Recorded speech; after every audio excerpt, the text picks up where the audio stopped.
আপনার কর্মস্থলে, আপনার কাজের জায়গায় কতগুলো কথা কাউকেই বলবেন না।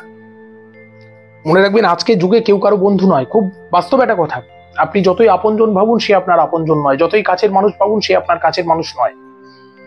তাহলে একটু বুঝে চলতে হবে, একটু সাবধানে চলতে হবে। আজকে সেই কাছের মানুষদের থেকেও সাবধানে চলতে হবে।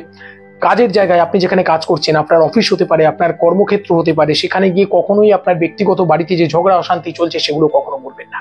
এতে হিতে বিপরীত হবে। যাকে বন্ধু ভাবছেন সে দুদিন পর শত্রুতে পরিণত হবে, আর আপনার দুর্বল জায়গাগুলো নিয়ে কথা বলবে। প্রথম জায়গা এটা। দ্বিতীয় হচ্ছে, প্রথমেই যেটা করতে হবে সেটা হচ্ছে আপনার কাজের জায়গায় আপনার আর্থিক অবস্থার কথা। আপনার কাছে কত টাকা আছে, বা আপনার খুব অর্থের অভাব চলছে, এই কথাটাও কখনো বলবেন না। এতে কিন্তু আপনার হিতে বিপরীত হয়ে যাবে। তৃতীয় কথা, কখনো বলবেন না কাজের জায়গায় আপনার অন্য কোনো সহকর্মীর নামে অপরের কাছে বদনাম করবেন না। যতই খারাপ থাকুক বলবেন না। এতে কিন্তু হিতে বিপরীত হবে। ভবিষ্যতে যখন পরিস্থিতি বিমুখ হবে, তখন কিন্তু কেউ আপনাকে ছেড়ে কথা বলবে না। আর কাজের জায়গায় মনে রাখবেন, কেউ বন্ধু নয়, সহকর্মী কখনো বন্ধু নয়। এতে বিপদ বাড়ে। ভালো থাকুন, পরবর্তী পর্বে দেখা হচ্ছে, সঙ্গে থাকুন।